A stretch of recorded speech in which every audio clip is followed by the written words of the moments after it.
ये नया यूरोपीय रॉकेट 60 मीटर बुलंद होगा। आरियान 6 नामी इस रॉकेट की तैयारी के लिए यूरोपीय खलाई इदारे के इंजीनियर्स और तकनीकी माहिरीन जदीद तरीन तरीके इस्तेमाल कर रहे हैं।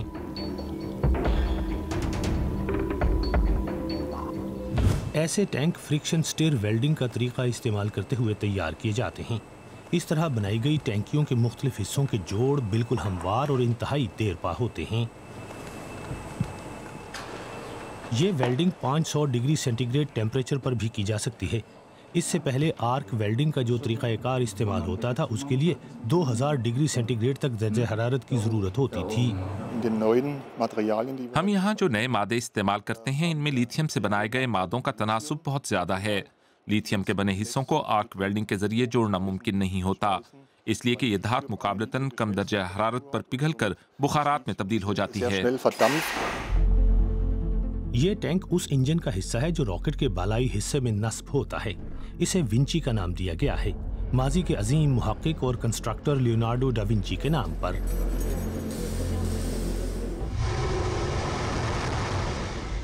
खास बात यह कि इस इंजन को कई बार स्टार्ट किया जा सकता है। इस तरह सैटेलाइट्स को खला में एक दूसरे से मुख्तलिफ बुलंदियों पर छोड़ा और हर मुमकिना मदार में पहुंचाया जा सकता है। इस नए रॉकेट को बहुत से खलाई मिशनों के लिए काबिल इस्तेमाल होना चाहिए।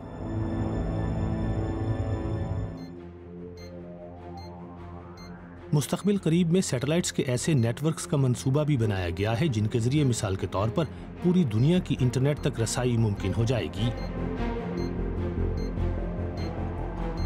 कई मरतबा इस्तेमाल हो सकने वाले विंची इंजन की मदद से सैटेलाइट्स के पूरे ग्रुप बिल्कुल दुरुस्त पोजीशन किए जा सकेंगे। इसके लिए दरकार जरूरी आलात भी तैयार किए जा रहे हैं। मसलन ये अडेप्टर, जिसकी सतह पर 1 दर्जन से जायद छोटे छोटे सैटेलाइट्स नस्ब करके उन्हें उनकी तय करदा खलाई पोजीशन पर छोड़ा जा सकेगा। आरियान रॉकेट को स्टार्ट के बाद इजाफी मदद इमदादी रॉकेटों से मिलती है। ऐसी किसी टेक्निकल प्रोडक्ट की पहले कोई मिसाल नहीं मिलती। यूं इमदादी रॉकेट हल्के कार्बन फाइबर मटेरियल से तैयार किए जा सकते हैं। अब तक इस्तेमाल होने वाले रॉकेटों में ये स्पोर्टिंग रॉकेट भी धात के बने हुए होते हैं।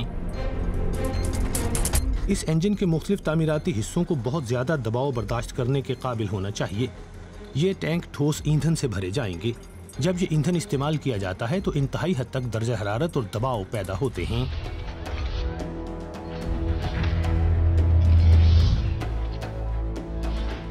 इस नए रॉकेट का अभी कोई तजुर्बा नहीं किया गया। माहिरीन इसे मजीद बेहतर बनाने की कोशिश में हैं। आरियान 6 को बहुत हल्का होना चाहिए ताकि जिस रफ्तार और ताकत से ये अपना सफर शुरू करे वो ज्यादा से ज्यादा हो। इसके लिए माहिर इंजीनियर सन 2025 तक इसका बालाई हिस्सा नया डिजाइन और तैयार करना चाहते हैं। ये बालाई हिस्सा कार्बन फाइबर का बना होगा, इसलिए हम इसे ब्लैक अपर स्टेज कहते हैं। कार्बन दीगर धातुओं से बहुत हल्की होती है, इस वजह से हम इस इंजन के साथ 2 टन तक इजाफी वजन खला में ले जा सकते हैं। ऐसा एक रॉकेट इंजन 1.5 साल में तैयार होता है। 3D प्रिंटर इस्तेमाल किया जाए तो बहुत कम होकर यही अरसा सिर्फ चंद हफ्ते रह जाता है और लागत भी 10% कम हो जाती है। ऐसे एक प्रिंटेड इंजन प्रोटोटाइप का तजुर्बा फरवरी 2018 में खलाई सफर के जर्मन मरकज में किया गया था। मुस्तकबिल का ये खलाई रॉकेट इंजन अपने सफर के बाद वापस जमीन पर लौट आएगा और फिर इस्तेमाल किया जाएगा 5 मरतबा तक। आरियान 6 अपने अव्वलीन मिशन पर सन 2020 के आखिर में खला में जाएगा।